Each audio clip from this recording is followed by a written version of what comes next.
Chapter 61 Eden Transfer Station. You are listening at novelfull.audio.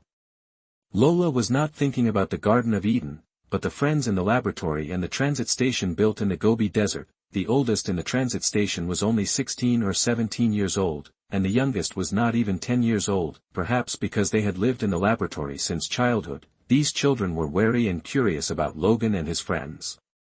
They all hid far away, showing half of their heads, and kept peeking at them. Only the relatively older Carl received them with a few children. Google search TWKAN that IT was getting late at this time. The running all the way made several people physically and mentally exhausted. Even Charles, who liked children very much, now had no interest in talking to children. Logan could only carry Charles on his back and go into the room arranged by Carl to rest for a while. This sleep lasted until the next day. After waking up, Logan learned from Carl that there was an underground shelter for mutants in Canada, and the shelter had accepted their asylum application and sent a receptionist to pick them up.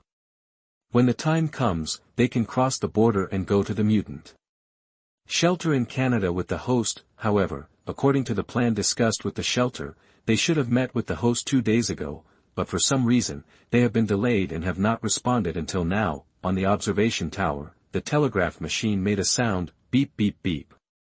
Carl, who was standing outside the fence to guard the surroundings, rushed into the house and answered the telegram. I am Carl, please reply if you receive it. This is the shelter.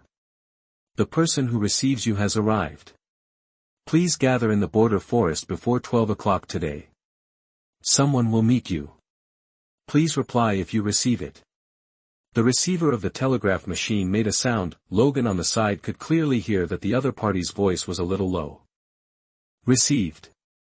Carl put down the radio, breathed a sigh of relief, and finally smiled on his calm face. He turned to Logan and said, they are finally here. Yeah. Logan nodded and couldn't help looking up at the border forest in the distance. I'll ask them to pack their bags. Lola on the side volunteered to speak. Since she came here to meet up with her friends, she has become visibly lively. Lola quickly ran down the watchtower and notified her friends one by one. Carl looked at Lola's back, smiled, turned to Logan and said, Lola told me about your affairs last night. Thank you for protecting her all the way. It should be. Logan retracted his gaze and sighed, I just need to move to another place to continue living. You didn't have to take such a risk. Carl smiled, with your strength, if you give up Lola, you can get out better, but you still choose to save her. You are a real hero. Logan smiled and shook his head, and stopped talking. Soon, all the little mutants' belongings were packed up. They all escaped from the laboratory, and they didn't carry much stuff. Basically, each of them had a small backpack that couldn't be filled. Under Carl's command, everyone worked together to walk down the Gobi Desert and headed straight for the forest. They needed to arrive before 12 o'clock, but there was not much time to delay them. This forest of the Drax National Wildlife Refuge covers the border between the United States and Canada. There are no interception posts in the dense jungle, and there are few border patrol troops. It is a good place to cross the border, but this seemingly safe route has never been the first choice for illegal immigrants. Even if they are not forced to do so, they would rather die than choose this route to pass through, because the wild beasts in the forest will stop any group of humans who try to break into their homes. Logan and Carl led the way in front, clearing the branches and obstacles in the way. Behind them, Victor followed closely with Charles on his back, and the timid Caliban walked in the middle of the crowd. His white robe covering his whole body became an entertainment facility for children on their escape journey. Some naughty children would come forward and grab a corner of the robe from time to time, and each time they would scare Caliban so much that he grabbed the robe tightly, fearing that it would be pulled off by these bear children. His frightened look made the children laugh, adding some jokes to the boring journey. However, after entering the forest, the laughter became much smaller. The strange roars from the depths of the forest made the children look a little worried. Fortunately, these low roars seemed to be just warnings. They did not see any wild animals along the way. It seems that this forest is not as dangerous as imagined. Caliban breathed a sigh of relief, and the worries in his heart gradually dissipated. Rebecca can communicate with wild animals. She told the wild animals that we were just passing by and had no ill intentions. Generally, the wild animals will kindly give way to us. Unless we take the initiative to hurt them, they will not attack us. Laura in the crowd explained that Caliban did not need to worry about the attacks of wild animals. When Charles on Victor's back heard this, he suddenly turned around and looked at Rebecca, who was constantly notifying the surrounding wild animals with his mind. He smiled kindly and said, "She can communicate with wild animals. It seems that she and I are of the same family." His ability is to communicate with others using brain waves, and even control other people's brains, and the way Rebecca communicates with the beast is similar to his. "Professor, there are a lot of clones now. Not to mention those of the same lineage, even those with the same ability as you may exist. Maybe one of the people who are chasing us is your imposter." Victor said jokingly, "Logan has more than 20 clones, but they are all dead." Logan, who was leading the way, suddenly turned around and said nonchalantly, "It would be great to have a clone of the professor. He is currently missing a sound body." Charles's ability is to transfer his consciousness to other bodies. If there is a clone of him, it will provide him with a complete body. As he was talking, Carl suddenly stopped, pointed to a big tree in front of him and said, "Here we are, right here." It was an extremely thick tree that seemed to be at least hundreds of years old. It was in sharp contrast to the surrounding trees. There was a sign hanging on the thick trunk with 3 new scratches on it. Carl walked up to the sign, took a closer look, then turned to look around, and couldn't help but frown. "Weird, we agreed to meet here, where are the people?" According to the plan with the shelter, the sign with 3 big scratches was the location for the joint, but there was no one around at this time. Logan also walked to Carl's side, but his keen insight made his expression condense. With a brushing sound, the steel claw stretched out and stabbed straight into the open space in front of him. "Hey!" A panicked cry came out, the steel claws pierced the front end, and a man slowly emerged. He looked at the steel claws that were almost touching his eyes. The biting cold light scared him into a cold sweat. He quickly raised his hands and said, "Don't be impulsive. I am the one to receive you." Everyone looked at him. He was a man in his 30s, wearing a denim jacket and with a thin build. His ability was obviously invisibility, and he could hide even his clothes. Behind the big tree, a strong young man with long hair came out, looked at Logan's steel claws, nodded, and said, "The reaction is good. It seems that the shelter can add another strong general." He walked up to Logan. "Hello, my name is John, and I'm here to take you to the shelter." The man who was invisible before smiled and said, "You can call me the Invisible Man, or Klaus, whatever." Logan looked at them, put away the steel claws, and said solemnly, "Don't be sneaky next time, it would be bad if you accidentally hurt them." Klaus looked at Logan's face and said, "You must be Wolverine. I've seen you in comics. To be honest, you should sue those artists. They definitely made you look ugly. Just call me Logan." Logan just nodded lightly, and then introduced the professors who stood up. "These are Charles, Victor, and Caliban. I hope you can take us to the shelter, and we can also provide some protection on the way." After all, Carl's previous contact with the shelter was only a group of children, and now that a few more elderly people have joined, they should always be consulted. "No problem." Klaus agreed decisively and said happily, "Actually, you don't need to introduce me. I know Charles, Professor X, the greatest biologist in the mutant world. You are simply my idol. The shelter welcomes you to join." "Thanks, but those are all in the past tense." Charles waved his hand. "Okay, let's talk about pleasantries later. We have to get out of here quickly." John looked around warily and spoke to urge. Under the guidance of the 2 hosts, everyone quickly walked towards the depths of the forest. Chapter 62, Admission Ticket to Mutant Shelter. You are listening at novelfull.audio. As I write this, I hope readers will remember our domain name Taiwan Novel Network. In the forest, corpses were covered with white cloths. The blood seeping from the corpses dyed the white cloths bright red. The nearby tree trunks and grass were all stained with dried blood. Crows were circling in the air, making disturbing noises. The agents carefully walked on the blood-stained grass, scanning everywhere with instruments, not missing any clues. "Boss, the situation is not optimistic. Xander Rice is dead." Maria Hill pressed the earphones and reported softly, looking at the tragic scene in front of her, her brows furrowed. There were more than 60 corpses, which made her subconsciously think that a war had occurred here, and every corpse was extremely miserable. Almost all of them were cut into 2 parts. It was difficult to imagine what happened here. "Where are Wolverine and Professor X?" Nick Fury's deep voice came from the headphones. "Have no idea." Hill sighed helplessly. Preliminary inspection shows that the death time of these corpses is more than a day, and this is close to the border. They have probably crossed the border now. If we want to continue the pursuit, we must apply to the Council for a cross-border investigation.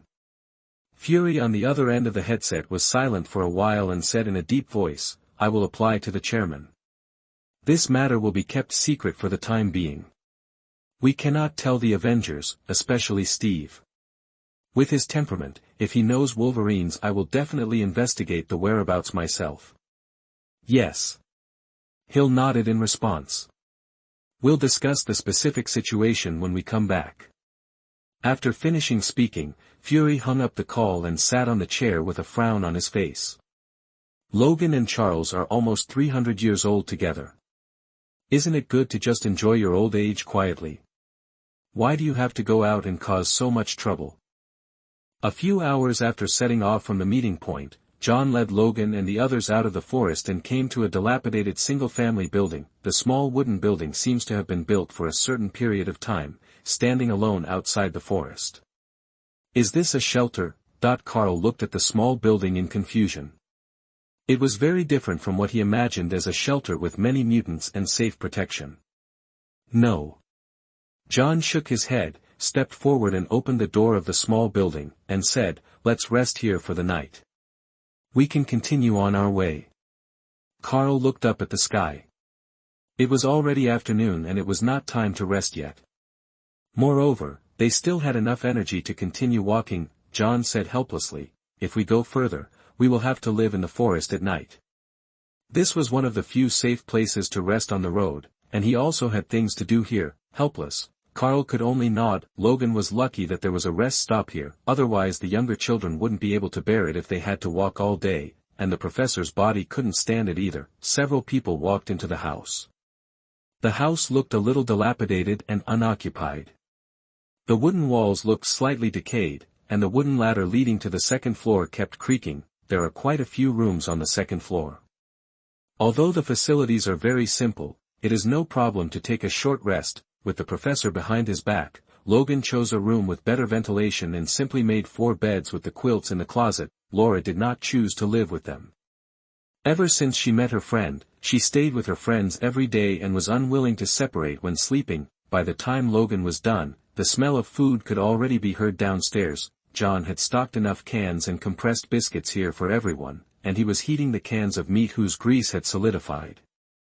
The children also came downstairs when they smelled the fragrance. In the midst of childish laughter, the group simply prepared dinner and then went back to their houses to rest. Logan was lying on the bed by the window. It was already dark at this time, and the sky was filled with stars outside the window.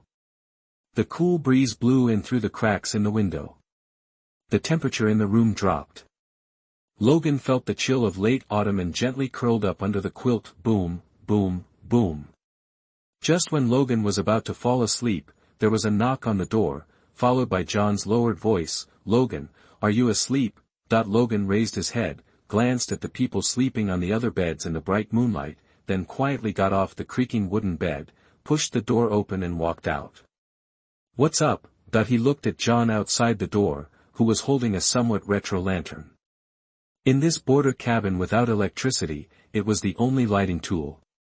"Klaus and I want to talk to you about something." John turned sideways and motioned for Logan to come downstairs.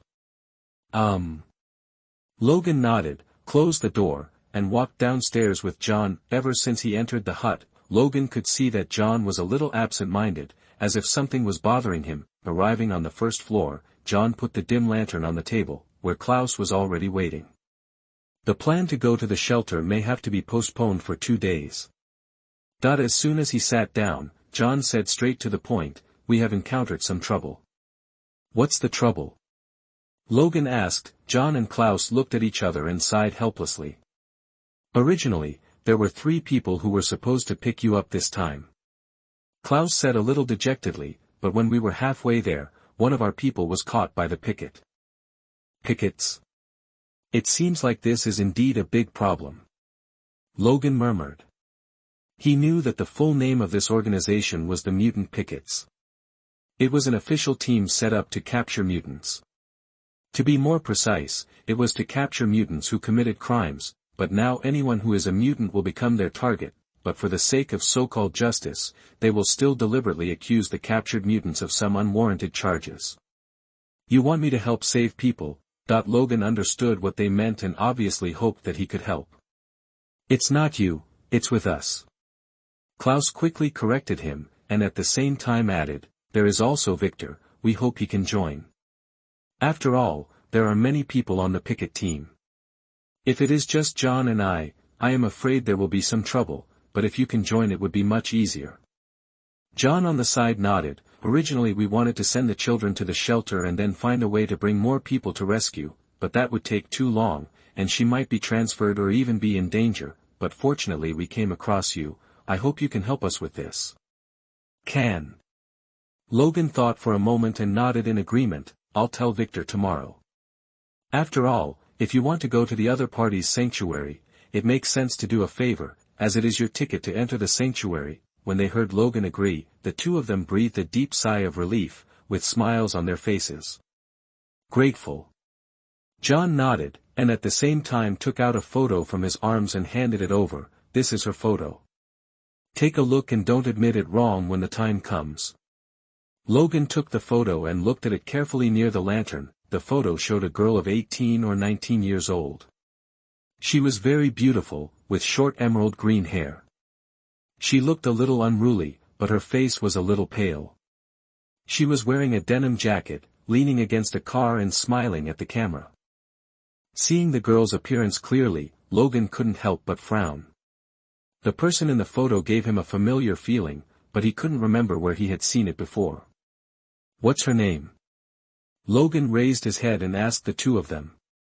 "Lorna Dane," John responded. It turned out to be her.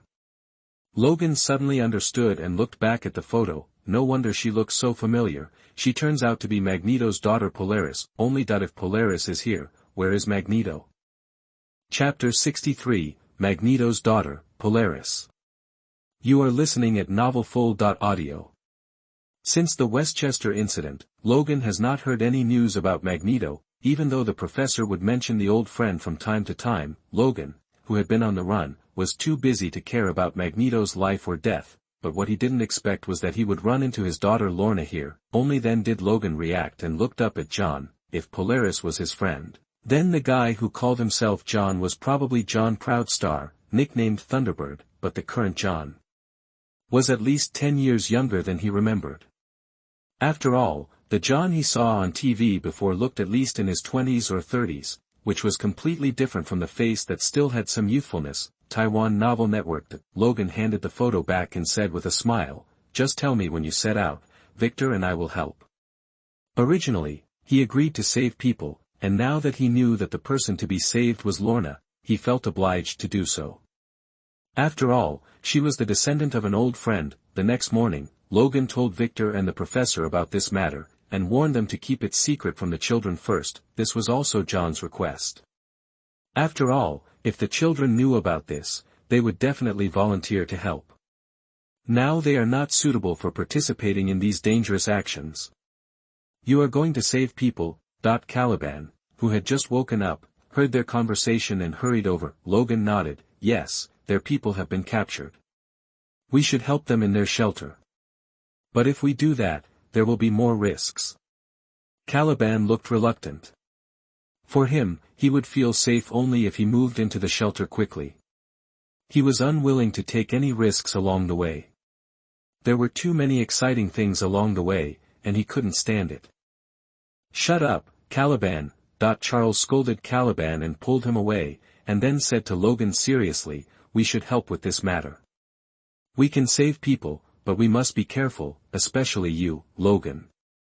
As he said that, he looked out the door vigilantly, and then lowered his voice and said, don't expose your thermal vision.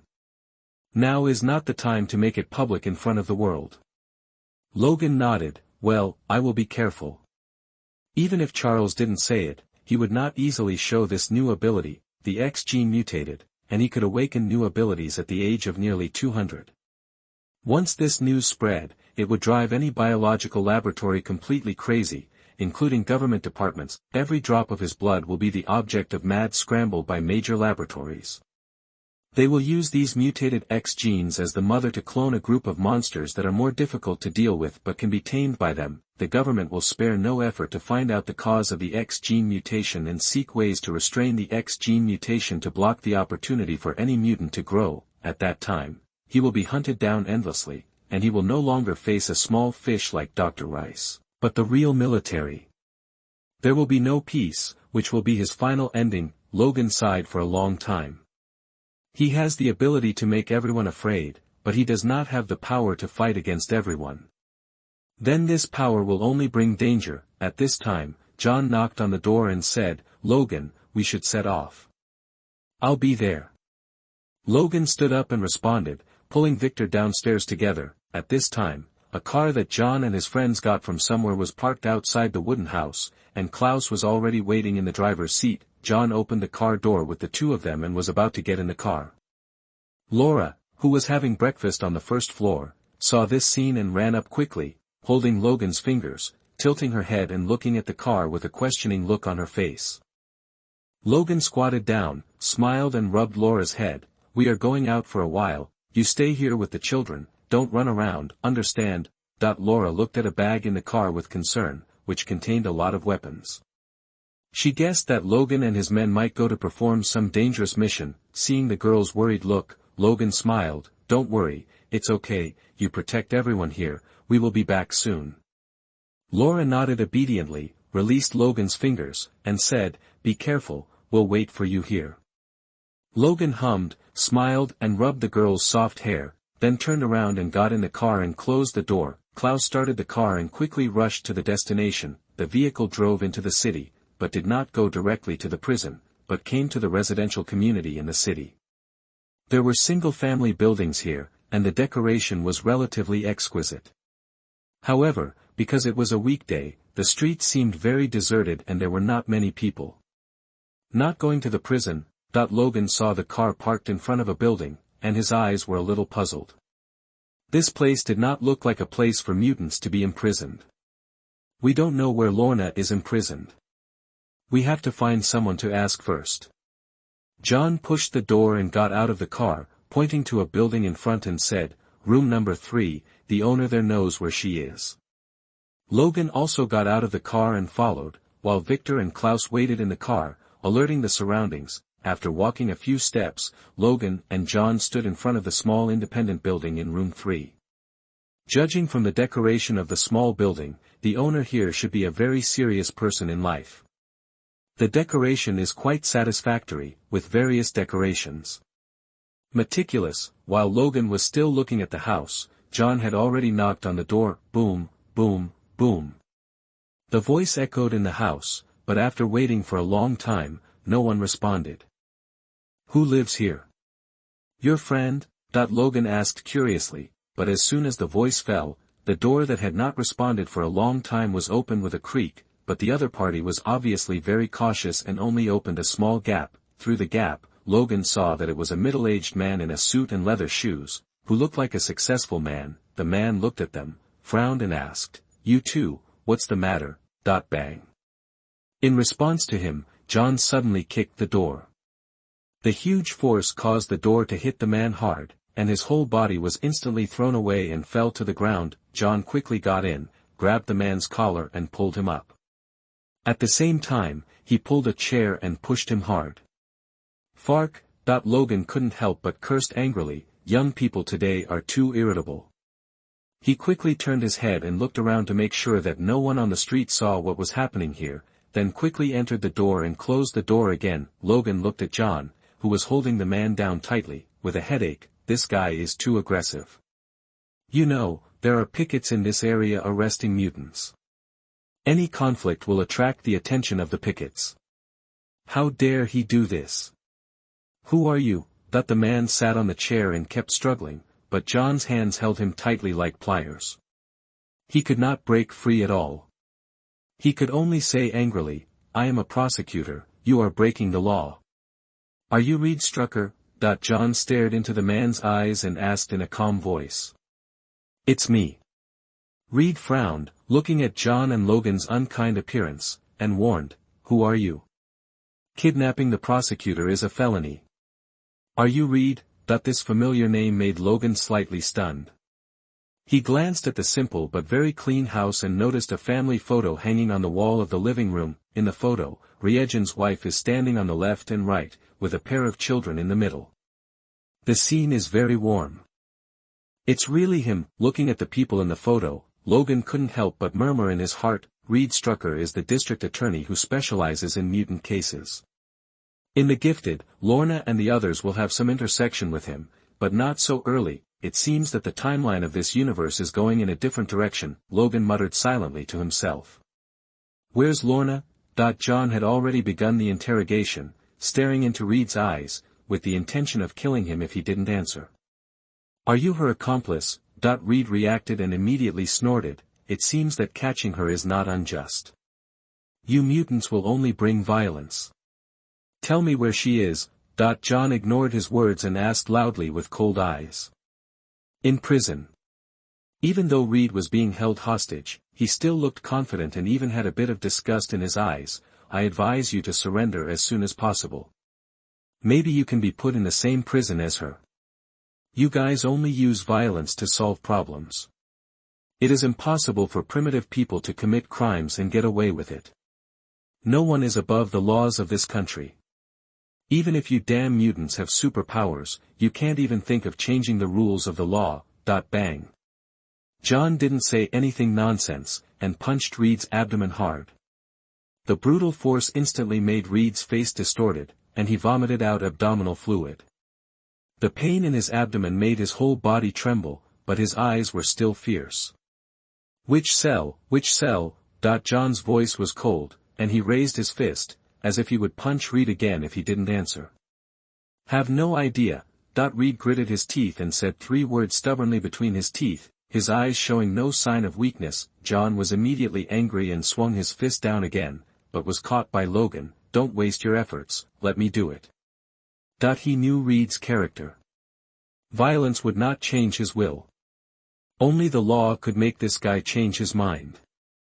Humph, you mutants really have no one left, and you have to pull out such an old man. Reed snorted and glanced at Logan. Old guy, it's time to retire when you get old. Don't join these guys and find a place to retire. Logan just glanced at him, shook his head and said, then you have to give us a place to retire. While speaking, he walked to the wall, took down the family photo, touched the photo on top, and showed a dangerous look. Are these your 2 children? They look so cute.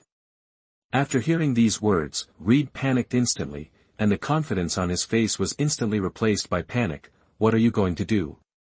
I'm warning you, this matter has nothing to do with them, don't mess around. Of course I won't mess around. Logan touched the photo and smiled, but the premise is that you cooperate. If you don't answer our questions, then I'm afraid I will have to go to them to get the answer. I believe they will be happy to tell me. Damn it, you bunch of bugs, criminals, primitive people who only use violence, the law will not spare you. Reed yelled angrily and struggled continuously, but was tightly controlled by John and could not resist at all. Logan didn't respond and just stared at the photo. After a while, Reed turned off the engine completely, tilted his head and said, Prison Area C, cell number 103. Hearing this, Logan showed a smile on his face and hung the photo back to its original position. It would have been nice to have done this earlier. Reed's face was gloomy and he stopped responding. John didn't waste any time. He took off Reed's suit, tied him tightly to a chair, blocked his mouth with a towel, and completely stopped him from thinking about calling the police. After doing all this, John stopped staying, quickly turned around, opened the door and walked out. Logan was about to leave, but after glancing at the family photo, he stopped and turned to read, "Don't have so much hatred for mutants. Not all mutants are necessarily bad guys. Sometimes, we are just forced to do so, and one day, the suffering we have endured will fall on you, and then you will understand that the so-called law will never be fair to mutants." After speaking, Logan turned around and left, closing the door gently under Reed's angry gaze. He didn't know whether the other party listened to his words, but he knew that Reed's 2 children would also awaken mutant abilities in the near future. By the time that day comes, everything will be clear to him. Chapter 64 Mutant Prison. You are listening at novelfull.audio.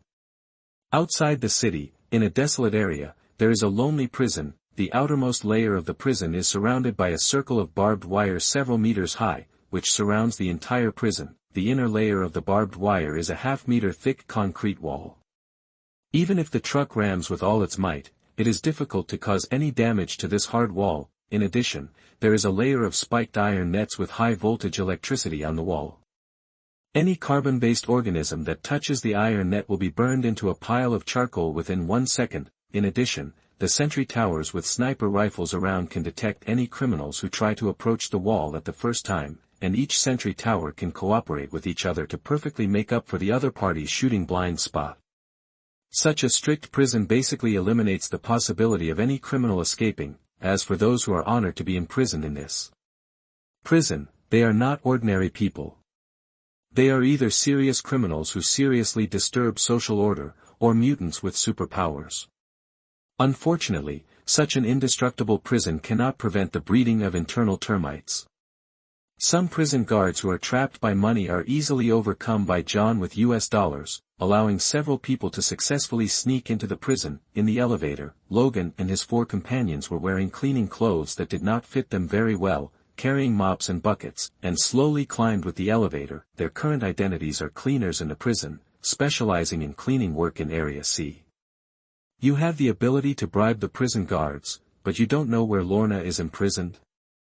Victor looked at the tight cleaning clothes on his body and couldn't help complaining to John next to him. Originally, he was ready to break into the prison, but a prison guard drove a cleaning car to them, threw them a few sets of cleaning clothes, and drove the cleaning car to easily send them into the prison. The process was so smooth that it was unbelievable. Victor couldn't figure it out. Since John could bribe the prison guards, why didn't he just ask the prison guards for Lorna's location? This prison has 6 prison blocks, each of which holds tens of thousands of people. You can't expect the prison guards to know the location of all the prisoners. John responded in a low voice, and then added, "Besides, Lorna is a special existence among the 4th-level mutants. Ordinary prison guards are not able to access her cell. Her location is only known by a few senior officials such as prosecutors and persons in charge." After speaking, John raised his arm and looked at his watch.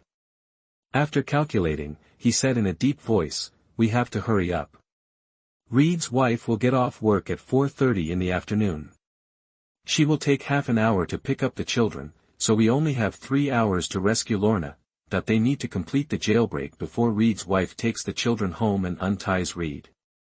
Otherwise, as long as Reed makes a phone call, the entire prison will be completely blocked.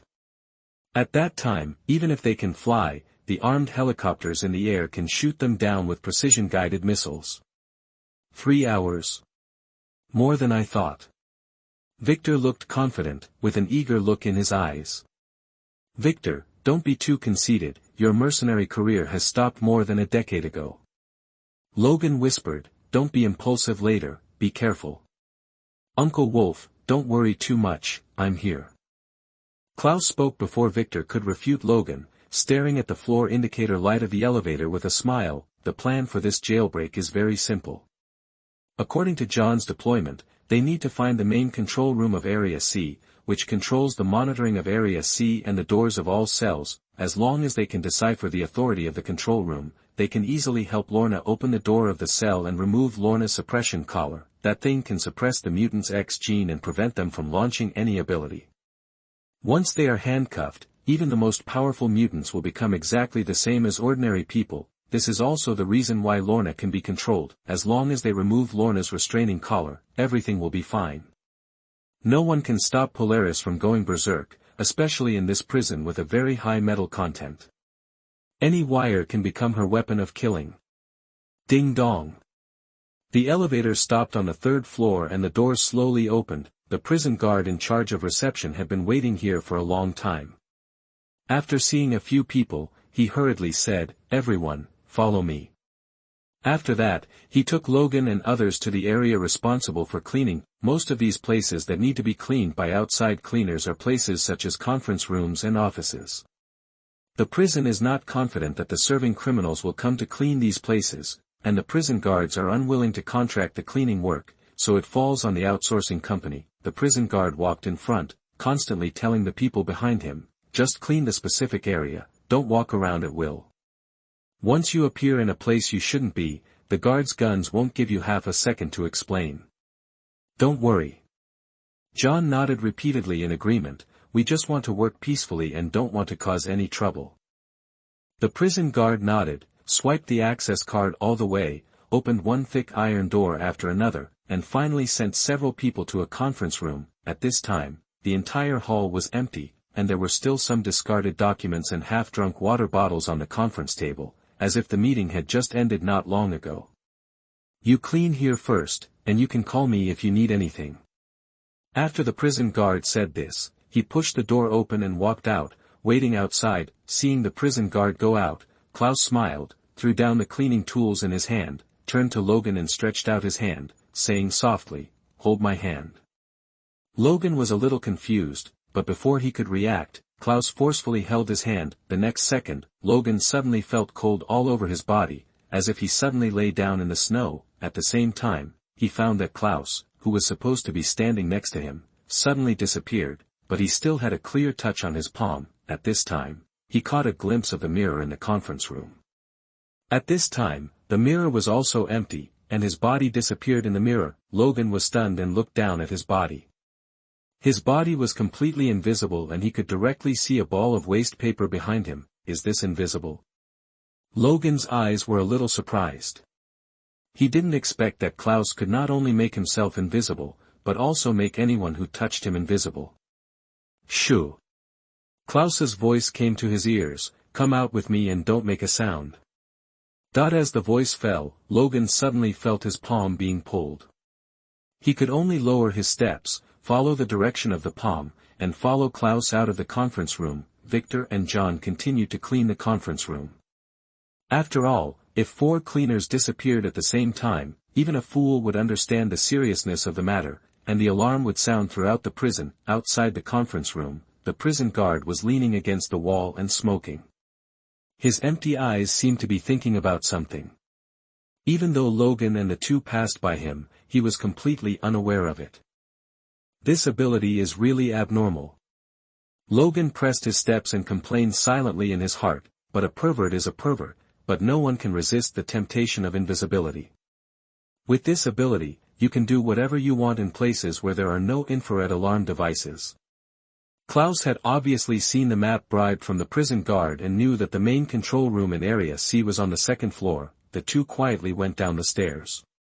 Fortunately, no access cards were needed during this period, and they arrived in front of the main control room on the 2nd floor very smoothly. After seeing that the door number was correct, the two men gently pushed open the door of the main control room, but the heavy iron door still inevitably made a creaking sound. Fortunately, there was only one guard in the main control room. He sat in front of the console, staring at the monitor. He didn't look back, but said to himself, "Jesse, you are finally back. I'm starving to death." Apparently, he mistakenly thought that a colleague was back. Logan and the other two didn't respond and quietly walked up behind him. Seeing that there was no answer, the prison guard couldn't help but turn his head, but he saw nothing, and he couldn't help but look confused. The next second, his head was suddenly hit by an unknown object, his eyes rolled, and he fainted. Klaus showed his body, shook his fist, and complained, "This guy's head is pretty hard." Logan also quickly let go of Klaus's hand, quickly turned around and locked the door, and then immediately looked for cell 103, where Lorna was held, on the surveillance screen. "Here." Klaus pointed to a surveillance screen in the middle. On the screen, a punk-style girl with short green hair was lying on the bed boredly, playing with an apple in her hand. "Finally found you, Lorna." Logan zoomed in on the screen and looked at the punk-style girl inside. "This shape is so recognizable, it is undoubtedly the Polaris." "Open the cell door and remove the restraint collar." Logan spoke and ordered that as long as her restrictions were lifted, everything would be over. At this time, Klaus had already sat on the console, opened the operation page, and kept typing on the keyboard. Rows of green codes appeared on the screen. "Don't worry, whether it is opening the door or removing the collar, these are high-level permissions in the prison. I need some time." He answered without looking back. His hands worked quickly, and the keyboard made a crackling sound. Logan had no choice but to continue staring at the surveillance screen. Etc. He stared at the screen and suddenly spoke. In the picture, several people were standing outside Lorna's cell door. One of the women had already taken out the card and was about to open Lorna's door. Looking at this scene, Logan frowned. Someone is going to her cell. Chapter 65, Torture. You are listening at novelfull.audio. See zone number 103, the cell door creaked and slowly opened. Lorna, who was lying on the bed, heard the noise, held the apple in her hand, quickly stood up and sat on the bed, looking out the door vigilantly. A middle-aged woman came in, looked at Lorna with a smile and said, "Lorna Dane, you don't have to be nervous, as long as you cooperate, I believe we can have a pleasant chat." Looking at this strange woman, Lorna understood the other party's intention, and snorted disdainfully. "Changed? It seems that Reed knows that he is afraid. Don't think that our prosecutor is so timid, he just rested today." The woman straightened her collar and said with a smile, "Let me introduce myself, I am Anna, the district prosecutor. During Reed's rest period, I will take over your case in full. You have to go with me next." Lorna heard this, snorted disdainfully, sat on the bed motionless, obviously not taking this prosecutor seriously. Anna didn't say anything, still with a smile on her face. She didn't show any anger at Lorna's underestimation, but just raised her hand and waved gently. The prison guard holding a baton behind her understood instantly, and strode to Lorna, ignoring that she was just a girl of 18 or 19. He grabbed Lorna's emerald green hair with his big palm and pulled it up hard. The stinging pain of her scalp made Lorna's face hideous, and she stared at the prison guard fiercely, but she didn't have any mutant ability. She was not much different from an ordinary weak girl. Facing the big and strong prison guard, she had no ability to resist. The prison guard looked at her coldly, without any mercy, and stabbed Lorna's soft abdomen with the baton in his hand. Bang! Lorna's soft abdomen instantly sank, and the severe pain made her gasp. Cold sweat ran down her forehead, and she wanted to curl up, but her hair was still tightly grasped by the prison guard, and she couldn't even bend over. Seeing Lorna's painful expression, Anna smiled instead. "Take her out." "Okay, Lorna has been taken away." Logan looked at Klaus anxiously. Now they could not provide any help to Lorna. The only thing they could do was to quickly remove her inhibitor collar. Soon. Klaus stared at the screen intently, very calm. "Don't worry, don't underestimate Lorna. Ordinary moves are useless to her. Instead, they will arouse her anger. As long as the inhibitor is removed, the fate of those guys will only be worse." They disappeared from the monitoring range. Logan frowned, and Lorna's figure on the screen disappeared from the monitoring area. "Don't worry, it will be soon." Klaus remained calm, his fingers kept wandering on the keyboard, and a series of codes were quickly generated. Finally, as his enter key fell, the automatic decryption program started, and the next thing was to read the bar. At the same time, the prison guard dragged Lorna into a closed interrogation room and buckled her firmly on the chair. Anna on the other side smiled. "Lorna, I advise you to cooperate. I am different from the rigid Reed.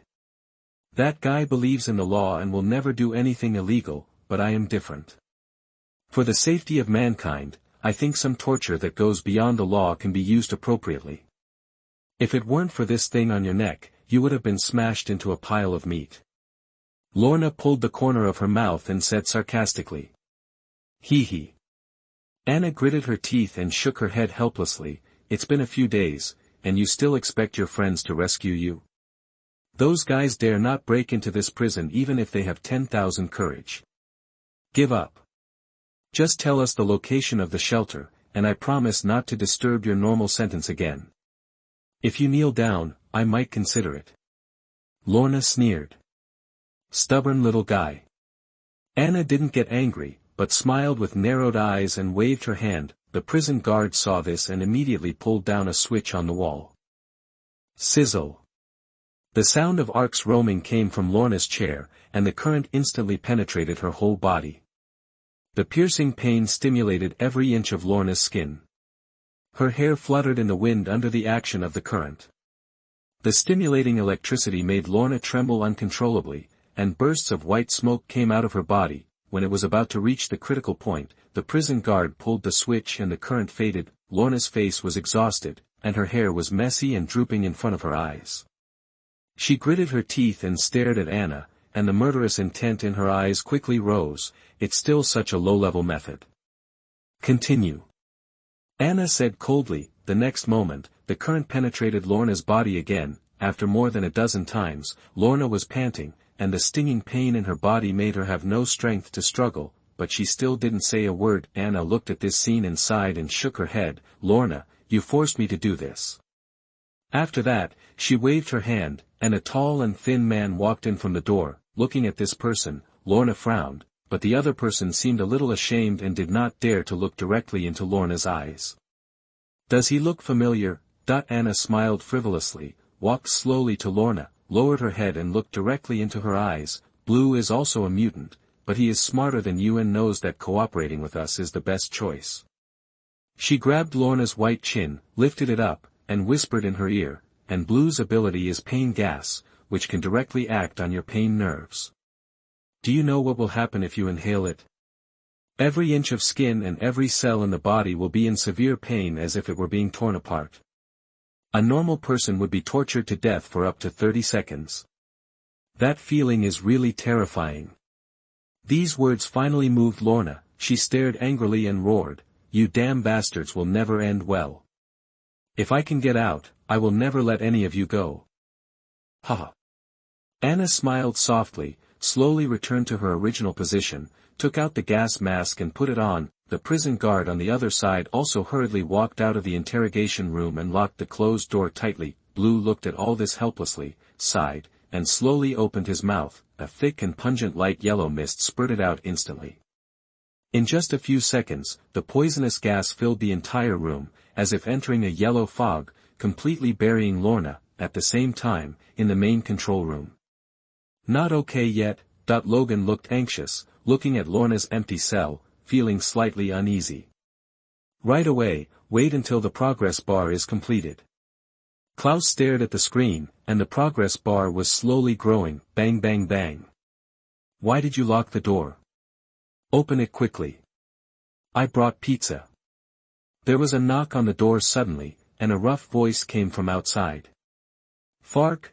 Logan's expression became tense instantly. Someone is coming. Quickly become invisible and hide the program first. Klaus nodded, hid the program, lifted the guard on the ground and put it on the chair, then took Logan's hand and quickly used his ability. The two walked to the door and opened the locked door. The guard outside walked in with a box of pizza. As soon as he entered the door, he noticed his colleague who was sitting motionless on the chair with his back to him. He couldn't help but rolled his eyes. Hey, I brought you food, and you can't even say an answer. That he put the pizza down and reached out to pat his colleague. Bang. The person fell instantly. Fark. The prison guard's scalp suddenly became numb and he realized the seriousness of the matter. He turned around and went out to sound the alarm, but when he turned around, he bumped into Logan's chest. He looked up in horror, and before he could react, Logan hugged him, covered his mouth with his palm, and whispered in his ear, "I'm sorry, but you should come back later." After speaking, Logan sighed, and the steel claw instantly pierced the prison guard's heart. After a while, the prison guard stopped struggling completely, and Logan retracted his paw and put it down. "Hey, your lines and moves are so cool, you look like a secret agent in a movie." Klaus's eyes were starry with admiration. "Stop talking nonsense and hurry up." Logan ignored his praise and urged anxiously. 1 minute left. That's fast enough. You have to know that the firewall in this prison is very advanced. Even if S.H.I.E.L.D. comes, it won't be solved at once. I can decipher it so quickly, which is already very impressive. Klaus opened the interface and the progress bar was about to fill up. Chapter 66 Magnetic Field Manipulation, Absolute Domain. You are listening at novelfull.audio. In the sealed interrogation room, pale yellow poisonous gas filled the air. Lorna was wrapped in the poisonous fog and kept struggling on the chair. Start cooperating now, everything is still in time. Anna's voice was very low under the cover of the gas mask. She stared at Lorna in the thick fog through the eye mask of the mask and said, "If you still refuse to change, then this pain will become a nightmare for the rest of your life." Lorna's mouth was tightly closed, holding her breath and not daring to breathe. The lack of oxygen in her body made her face gradually red, but these pervasive poisonous fogs obviously would not be ineffective just because she held her breath. After a while, she felt a tearing pain in her head, as if her brain was full of ants, which were constantly biting every nerve. The skin on her body seemed to be inserted back and forth by hot steel needles, and every cell was like being burned by flames. The pain from the depths of the soul made the eyes of this young girl who had just grown up red and her body couldn't help trembling. The intense stinging pain made her feel that her skin was peeling off her body. Pieces of skin were being peeled off like bananas, and the fascia of the muscles seemed to be cut off inch by inch. Every piece of flesh on her body could not stop trembling. Then, there was another intense tearing sensation on her body. The unbearable pain made Lorna feel that she was thrown into a boiling oil pan. After every cell was fried, she was fished out again. The skin fell off, leaving only the bloody flesh. But this was not over yet. The head and limbs were tied with ropes again, and 5 carriages were pulling the ropes and running wildly. The whole body was irrigated by the severe pain that pierced into the bone marrow. Ah!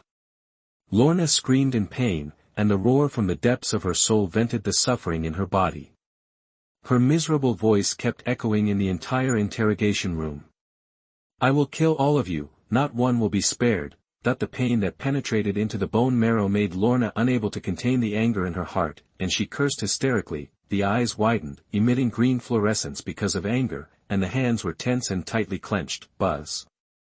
The whole interrogation room suddenly trembled, and all the metal instruments vibrated uncontrollably, as if they were summoned, trembling and floating. Whether it was the zipper on the clothes, or the desk lamp and pen on the table, they seemed to come alive at this moment, as if they heard the order of their emperor. Trembling and flying, even the necklace on Anna's neck trembled uncontrollably, as if it was about to break free from her neck and fly towards Lorna. Watching this scene, Anna felt a little uneasy in her heart.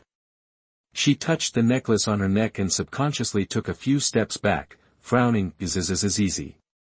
When Lorna was about to run away, the collar on her neck instantly emitted a dazzling red light. The scarlet color was particularly obvious in the yellow smoke. The next moment, the collar released an electric current, and at the same time, a steel needle popped out, piercing Anna's slender neck fiercely, and the neurotoxin was quickly injected. Bang! All the metals instantly lost their vitality and fell to the ground with a clang. Under the suppression of the electric current and drugs, Lorna completely lost all her strength, and collapsed on the chair. Even her breathing became extremely weak. The pain in her body made her eyes blurry, as if a thin line that was stretched to the extreme would break at any time. Anna touched the necklace on her neck that had regained its calmness and breathed a sigh of relief. She was really scared just now.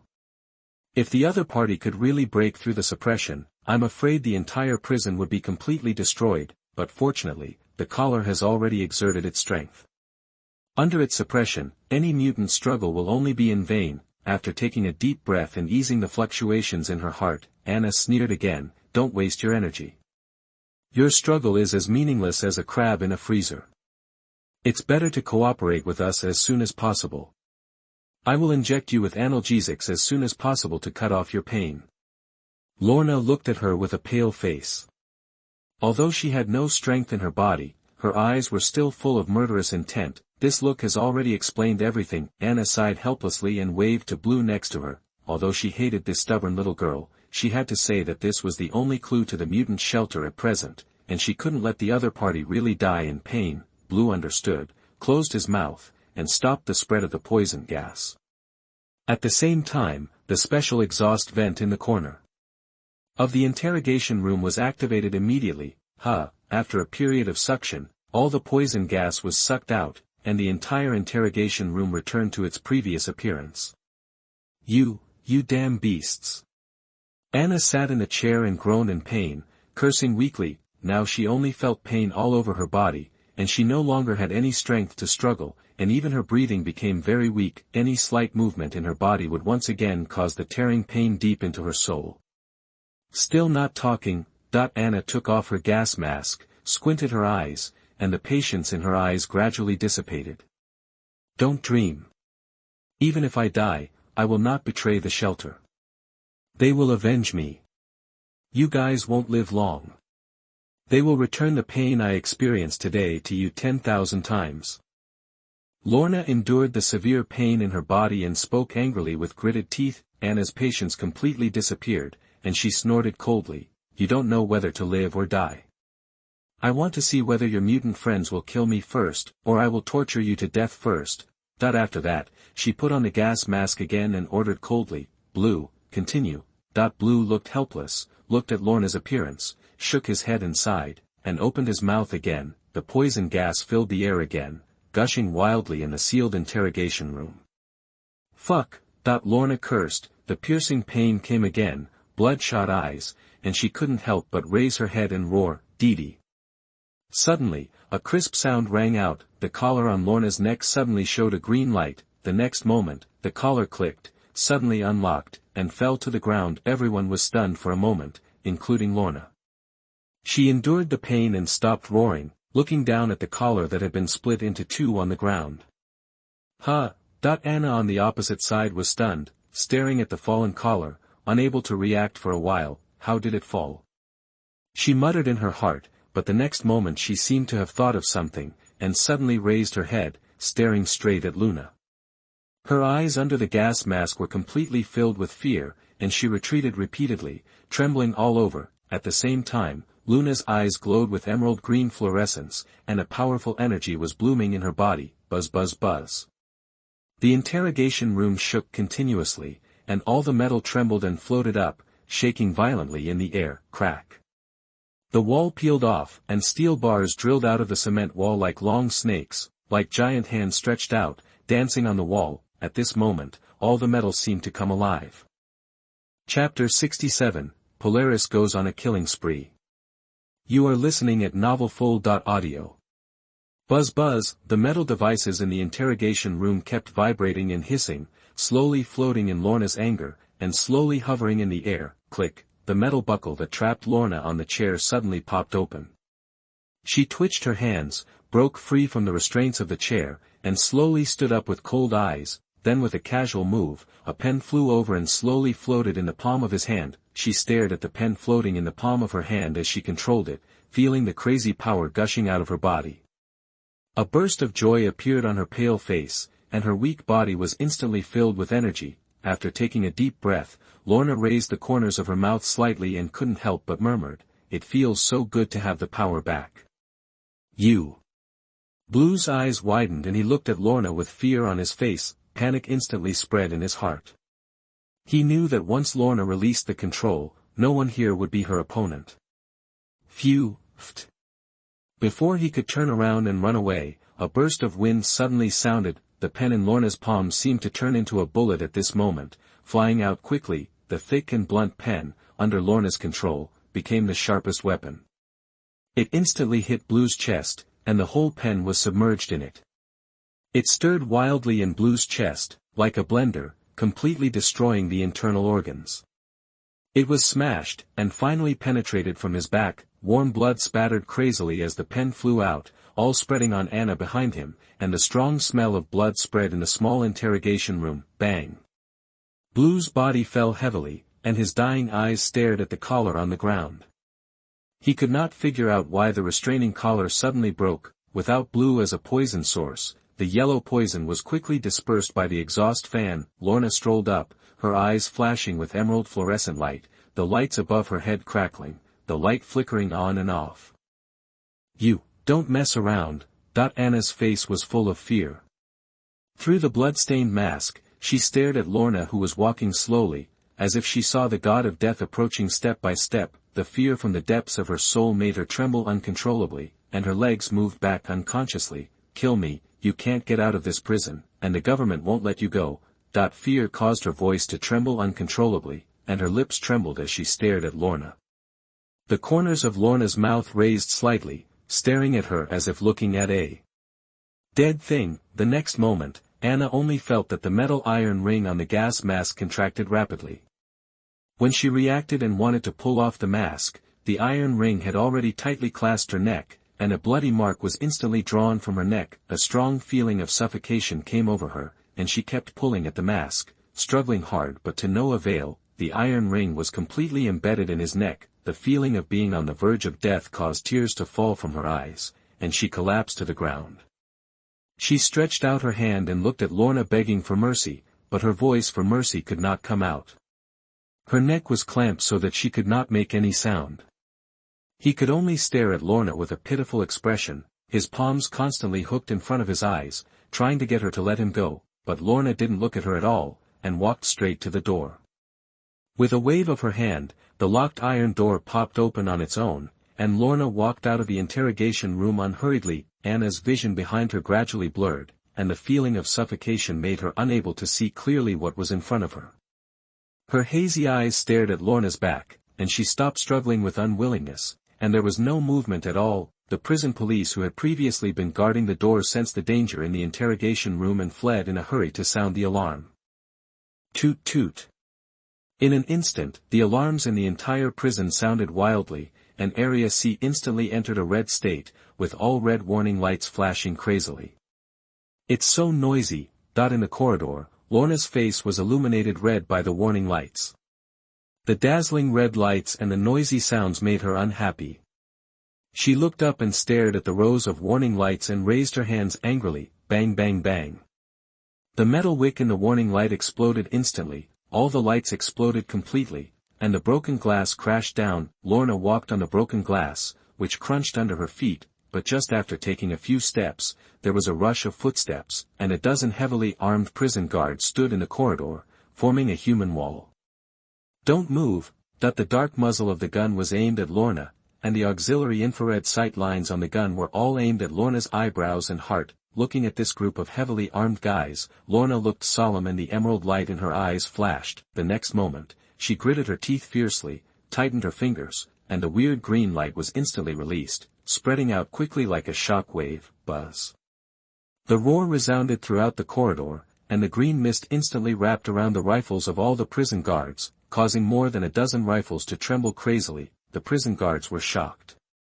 "Damn it, shoot!" All the prison guards pulled the trigger almost at the same time, but then they realized that no matter how hard they tried, the trigger seemed to be welded to death and could not be pulled at all.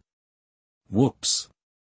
The next moment, under the control of Lorna, a dozen trembling rifles quickly broke away from the prison guards' control, suspended in the air, and turned their muzzles to aim at their owners. Seeing the infrared light aimed at them, all the prison guards were completely panicked, staring at the muzzle of the gun and retreating unconsciously. Bang bang bang. The triggers of more than a dozen rifles were automatically pulled, the sound of gunshots was loud, the muzzles sprayed out blazing fire, high-speed rotating bullets flew out, and the cartridge cases continued to fall. The prison guards had nowhere to hide. The hot bullets all hit them, and blood holes exploded in their chests one after another, and blood splashed out instantly. Bang, bang, bang. Amidst the wailing, the prison guards fell one after another. The smell of blood was everywhere, and the hot blood poured on the corridor. Crack, as the last prison guard fell to the ground, the green light dissipated, and the dozen rifles in the air seemed to have lost their traction and fell to the ground one after another. Who? Lorna's face turned pale, her legs softened, and she almost fell down. She quickly stretched out her hands to support the wall next to her, leaned against the wall and breathed deeply. Her eyes were full of fatigue. Although she can control metal objects, it is not without cost. Every time she uses her ability, it is a huge test of her physical and mental strength. The longer she uses it, the stronger her ability is. and the greater the physical consumption. In addition, she was tortured by Anna and Blue before, and her body itself was a little overwhelmed. Now she uses her ability continuously, which is already overloaded. Just as she was leaning against the wall to catch her breath, the loudspeaker in the corner began to buzz. A faint voice came from the loudspeaker. "Lorna, are you okay?" "Klaus." Lorna looked at the loudspeaker and recognized the owner of the voice. "It's me." Klaus stared at Lorna on the surveillance screen and continued, "Can you still move?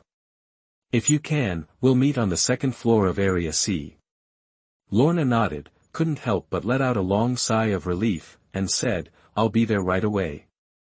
She took a breath and leaned against the wall, stepped over the corpses on the ground, and walked towards the second floor. If there is no support from companions, it would be difficult for one person to escape from this prison. Chapter 68. This is Wolverine. You are listening at novelfull.audio. Area C main control room. Okay, we have to leave quickly. Klaus saw that Lorna on the screen was fine, and he breathed a sigh of relief, then stood up and rushed to join her. Etc. Logan stopped him, stared at the surveillance screen, and said in a deep voice, "They are coming." The picture shows the corridor outside the main control room, and a group of heavily armed special police officers are rushing here quickly. Bang bang bang. The next moment, the door was slammed wildly, and an anxious voice came from outside, "Jesse, open the door." Hearing this voice, Klaus's heart tightened and he stared at the surveillance camera. At this time, the entire main control room door has been completely surrounded by special police. As long as the door is opened, the two of them will be beaten to pieces by dozens of rifles in an instant. Ping! The SWAT police outside frowned when they heard the response, and immediately began to use the door-breaking device to smash the door hard. The door frame was constantly shaking as it was hit, and the heavy iron door was instantly bent.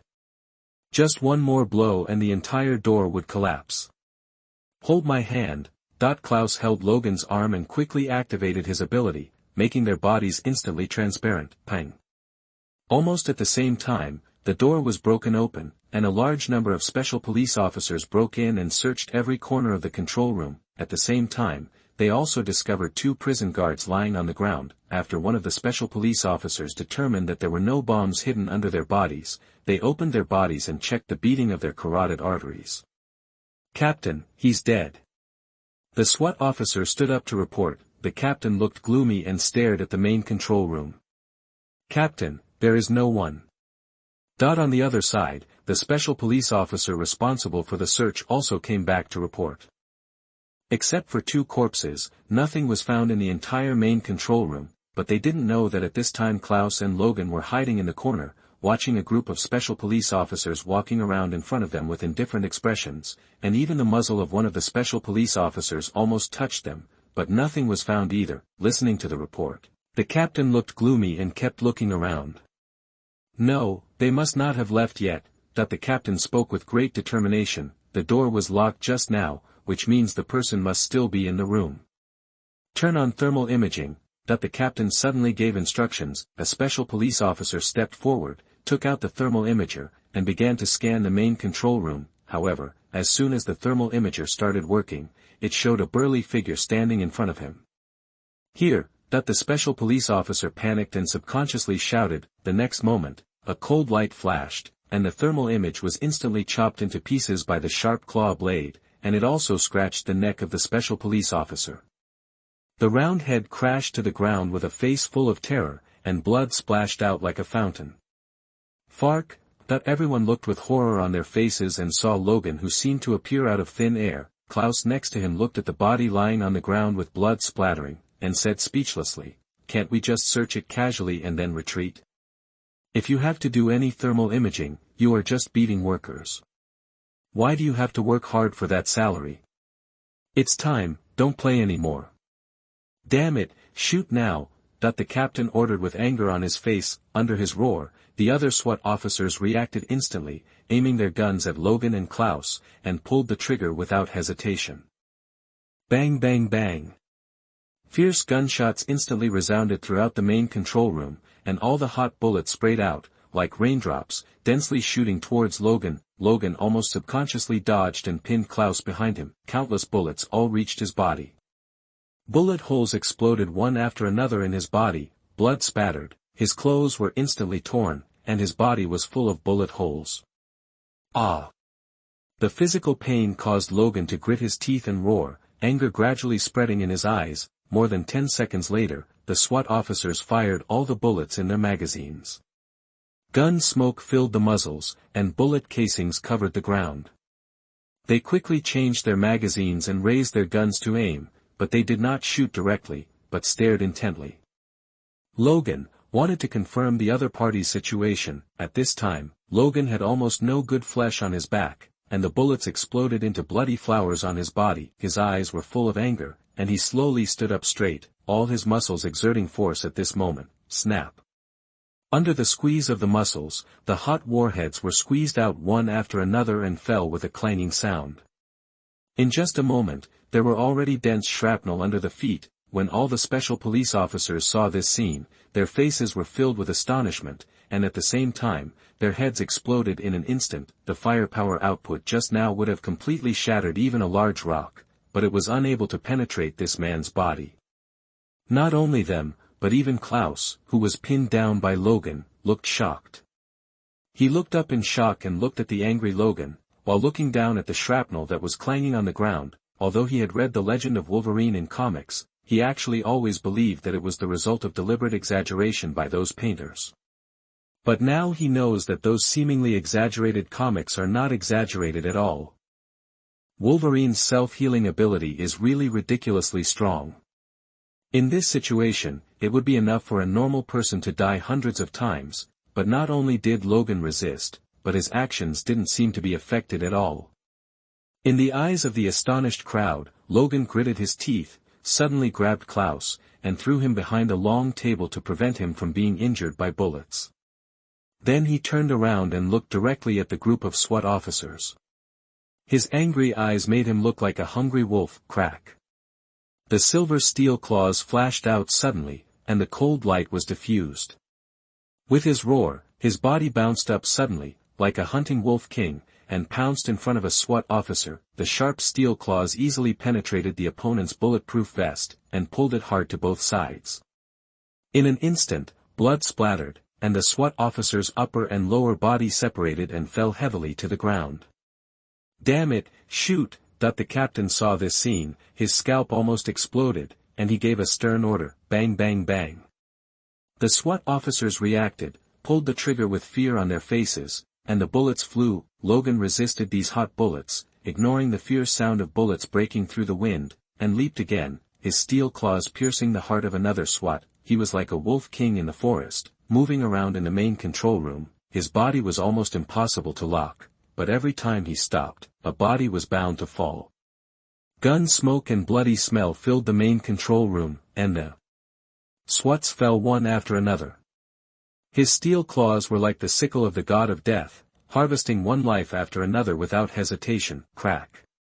Logan nailed the last two SWATs who wanted to escape to the wall, and the splattered blood soaked him completely. After retracting the steel claws, the two SWATs fell heavily to the ground, with endless fear on their faces. My hair. Klaus, who was hiding behind the corner of the table, showed half of his head and watched this one-sided massacre. His scalp was almost about to explode, and his eyes were full of astonishment. The horror of Wolverine refreshed his cognition again. Ha! At the same time, Logan stood in front of the corpses and gasped for breath. His muscles were tense to squeeze out the shrapnel on his body, and his self-healing factor quickly restored the craters on his body. Prestige plus 10. Prestige plus 10. The thought of prestige increase suddenly flashed in his mind. Increased by 20. Logan was slightly stunned. Klaus was the only mutant here, so he should only have increased by 10 points. He looked back in surprise, and then he noticed a girl with short green hair standing outside the door. Hey, Lorna! Klaus also noticed her and quickly stood up and ran over. I'm so glad you're okay. After that, he quickly took Lorna's hand and walked in front of Logan, and said to her excitedly, Oh my god, you must not have seen it just now, this guy is so fierce. He paused and added, by the way, let me introduce you, this is Logan Howlett, codenamed Wolverine, he used to be an X-Man. Okay, we have to leave here first. Logan decisively stopped his nagging, his eyes fixed on the blood-stained surveillance screen. At this time, the surveillance showed that more prison guards were rushing towards Area C. Chapter 69, The Prison Gate is Open, and the Prestige is Soaring. You are listening at novelfull.audio. Outside Area C, a car sped over and stopped steadily in front of the gate. Writing this, I hope readers will remember our domain name Taiwan Novel Network. I'm not late, am I? Reed Strucker quickly opened the door and got out of the car, staring at the airtight prison with an anxious expression. The warden in uniform quickly stepped forward to greet him. No, Lorna and her accomplices are still in Area C. These damn thugs. Reed looked angry, touching the painful bruises on his face. With cold eyes, the damn thugs attacked me and tied me to a chair. If my wife hadn't come back early, I would still be tied there. On the damn chair. The warden was shocked and asked quickly, they didn't hurt you, did they? I was punched a few times, but nothing happened. Reed took a deep breath and asked again, how's it going inside now? This. The warden hesitated for a moment and then said truthfully, it's not going well. Both teams we sent have lost contact. After a pause, he immediately said loudly, but don't worry, I have sent people to round up Lorna and her accomplices. If they want to get out of the prison, they can only cover them with white cloth and let the forensic doctors carry them out. Reed did not respond directly. He looked at the prison wall and sighed longly. He knew that this group of mutants would not be so easy to deal with. If they really wanted to attack by force, there would probably be a lot of casualties. After a moment of silence, Reed said, stop attacking first. I will go negotiate with them and try to get them to surrender. Negotiation? The warden panicked and said quickly, Mr. Reed, these guys are a group of thugs and will not agree to negotiate.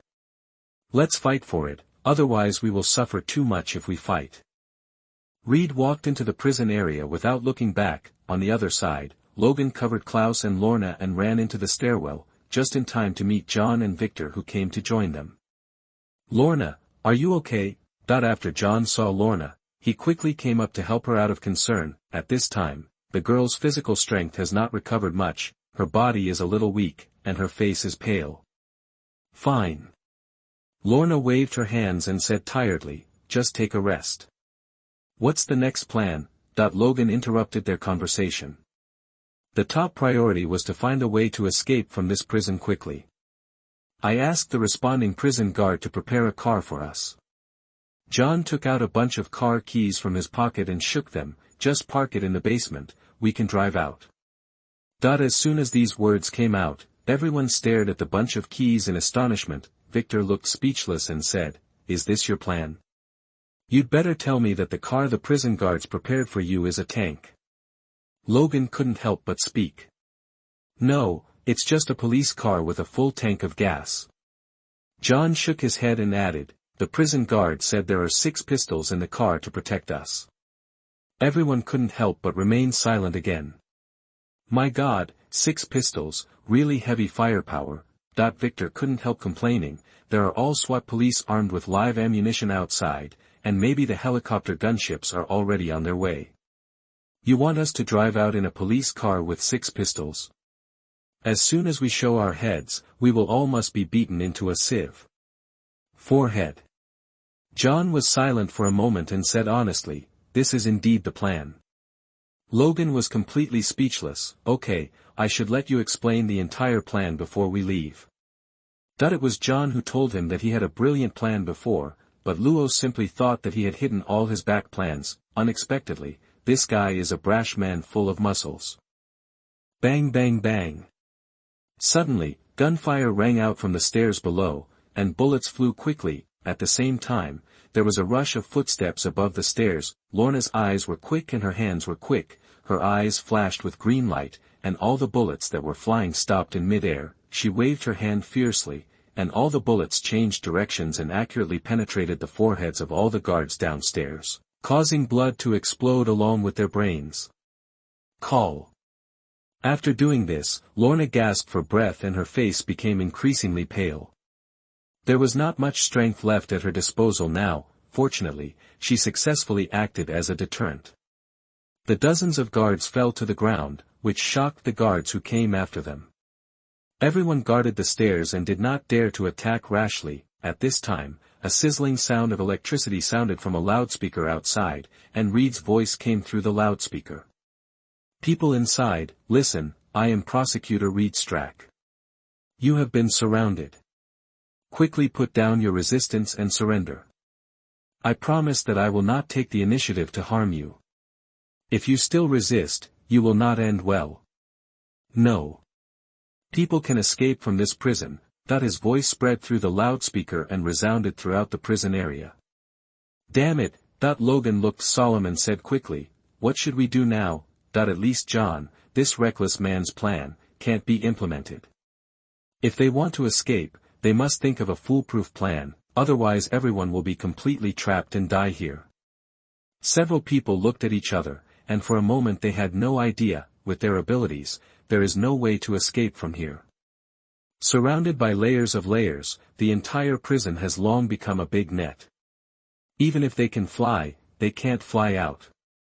Logan looked at the appearance of several people and sighed helplessly. It was useless to count on them, and he had to find a way on his own. He immediately frowned and began to think deeply. Suddenly, a flash of light flashed before his eyes, and an idea suddenly came to him. "You guys wait for me here for a while." After saying that, he turned around and ran back to the main control room without hesitation. Everyone looked at his back with blank expressions on their faces. Soon, Logan arrived at the main control room.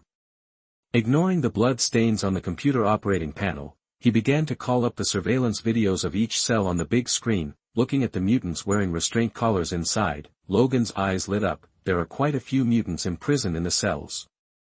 As long as their restrictions are lifted and enough chaos is created, it will be equivalent to an additional support army. Immediately, Logan took action, opening all the cell doors and removing the restraining collars of all mutants. The cell doors suddenly opened and the restraining collar suddenly fell off.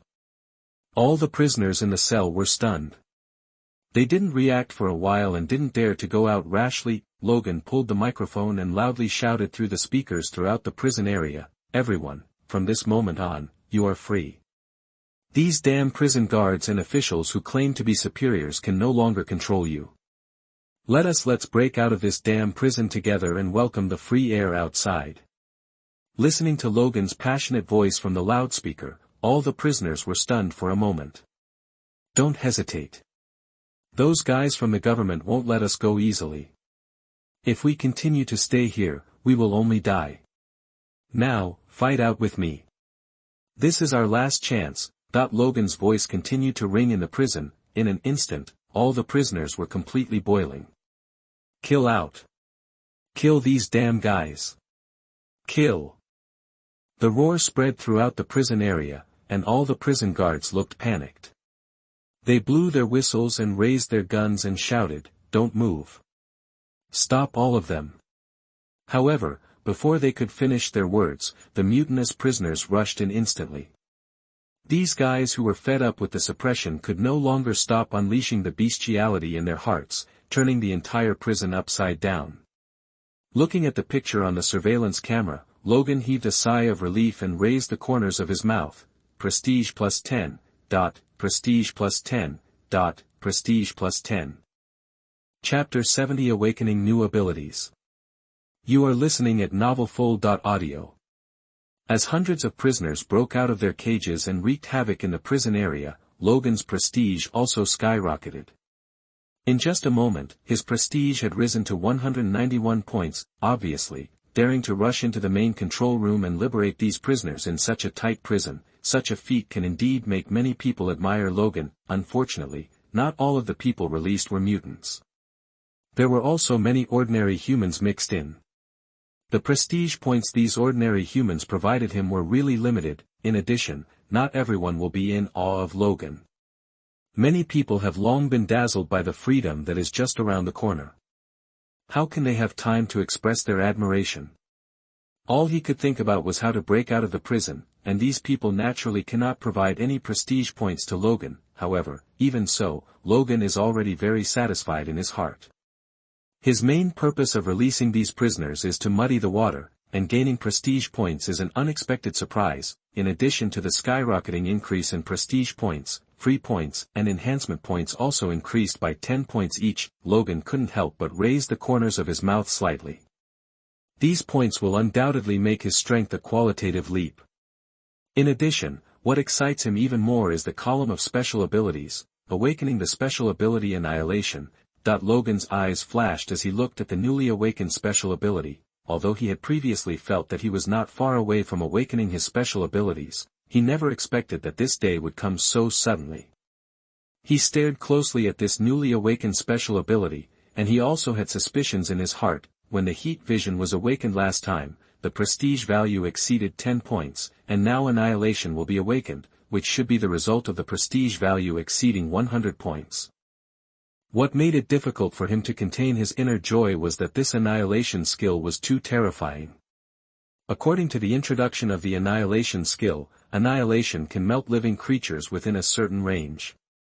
This terrifying skill can definitely allow Logan to solve a lot of big troubles. You must know that whether it is a steel claw or a thermal sight, its penetration power has certain limitations. For example, vibranium shields or metals made of Edelman alloy cannot be penetrated by steel claws. The current heat vision that has not been enhanced with enhancement points is probably too troublesome. If faced with an enemy who has these metals as armor, Logan's strength will be greatly reduced, and with Annihilation, Logan can ignore these armors and directly melt the opponent's life. Logan couldn't help but take a deep breath and suppress the joy in his heart. Logan! At this time, a shout from outside the door interrupted Logan's thinking in time. Looking at the completely rioting prison on the screen, he turned around without looking back and hurried to join Lorna and others. As the entire prison began to riot, all the prison staff were completely panicked. Reed's voice started to tremble as he wanted to negotiate downstairs. You let those mutants and felons go. Damn it, do you know what the outcome will be? The whole city will be in complete chaos. You made a big mistake. He understands very well that if these mutants and felons escape from prison and become desperados living outside, no one is sure what they will do. I am afraid that in the next long period of time, countless things will happen in the city. Unexplained events. You let them all go. Listening to Reed's voice, Klaus looked surprised. Only then did he understand the purpose of Logan's sudden run to the control room. Logan nodded. Without them helping us attract firepower, we wouldn't be able to escape at all. This is the only way we can escape. Those difficult mutants and felons were enough for Reed and the others to deploy a large number of manpower to deal with them, alleviating the pressure faced by Logan and the others. It seems that this riot is enough for them. Maybe the warden and prosecutors of this prison will resign. Klaus couldn't help but shake his head when he heard the roar that echoed throughout the prison. He had to say that Logan's move was indeed very bold. Bang. At this time, gunshots suddenly sounded downstairs, and Reed's guard seemed to be attacked. Get down now. Logan decisively seized this opportunity and rushed to the first floor with a few people. At this time, the scene below was in chaos. A large number of mutants and felons in prison uniforms grabbed firearms and continuously attacked the guards, with bullets flying everywhere. Facing the attack of these people, the guards could only find bunkers to defend themselves. The warden and Reed were escorted by a group of guards and fled in a hurry. The whole prison was in complete chaos. Logan and the others did not join the melee, but ran non-stop to the underground parking garage. The journey was smooth. The guards were too busy with the frenzied felons and mutants to even notice them. Several people ran to the basement. At this time, there were police armored vehicles lined up in the basement. The bodies were covered with bulletproof steel plates. Even the tires were specially made. Even if they ran over the spike strips, they would not cause any damage to the wheels. Better than I thought. Logan couldn't help but pat the car body. I thought the car John was talking about was an ordinary police car, but I didn't expect it to be a police armored car like this. This kind of car is enough to help them withstand most bullets. Stop talking nonsense and get in the car. John smashed the cabinet where the keys were stored in the garage, took out 2 keys and threw one to Logan. Two vehicles go out together. If one is surrounded, the other can still provide support. Logan and John each picked a car. He was responsible for taking Victor, while John was with Lorna and Klaus. The powerful armored car, with its engine roaring like a raging beast, rushed out of the basement door in a moment. At this time, the riot was still going on. The SWAT and prisoners were fighting hard, and there were a steady stream of soldiers coming to support outside the prison. When these soldiers saw Logan's vehicle, they turned their guns without hesitation and fired wildly at the vehicle. Ding ding ding. The bulletproof steel plate was instantly filled with dense gunfire, but fortunately it did not penetrate the steel plate, and even the thickened bulletproof glass could not penetrate it. Logan rushed through the crowd, stepping on the accelerator to the bottom. There is a machine gun. Victor in the back seat saw the weapons on the car, excitedly picked up the machine gun, stretched out the window and fired wildly in response to the soldiers shooting. Bang bang bang. The dense gunfire and the powerful machine guns almost made the soldiers unable to raise their heads. Victor laughed loudly in front of the car window, as if he had returned to World War II. Logan looked solemn, pointed the front of the car at the closed gate, and shouted, "Victor, sit tight." Victor quickly retracted his body and grabbed the handle of the car tightly. Logan stepped on the accelerator without hesitation and rushed straight to the gate. Bang.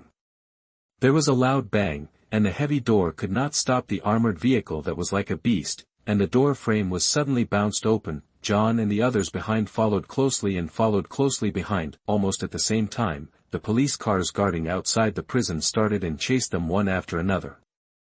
A chase drama began on the empty road. "Logan, the patrol team is catching up. We can't take them back to the camp. We must get rid of those guys." John's shout came from another car on the intercom. "If the location of the camp is locked by the patrol team, it will be a disaster for all mutants." Logan also understood the seriousness of the matter. After thinking for a while, he pulled the intercom and said, "You go first, I will lead them away." "No, together." Before John finished speaking, he saw Logan suddenly turn the steering wheel and slam on the brakes. With a beautiful drift, the vehicle was stuck in the middle of the road, and the several cars speeding behind were forced to stop instantly. Seeing this, he had no choice but to leave first. "It's time to kill again." Victor held the machine gun, licked his lips with his tongue, and stared at the dozen patrol special police who got off the police car behind him. These people used the car door as a cover, hid behind the car, and pointed their guns at the motorcycle. Logan looked at these people, took a deep breath, and told Victor, "Don't get out of the car for a while, I'll deal with them." "Hey, I can't let you take the limelight every time." Victor patted the machine gun in his hand. "This guy is getting impatient." Logan rolled his eyes at him and said in a deep voice, "I want to try my new ability." "New ability?" Victor was stunned, then reacted, exclaimed in disbelief, "You awakened a new ability again? My God, when? Why does God care about you so much? This excessive awakening of new abilities is too unfair to other mutants." "Just awakened." Logan's mouth corners slightly raised, and he opened the door and got out of the car without hesitation, like a lone hero, standing in front of more than a dozen police cars and dozens of special police, staring at them coldly.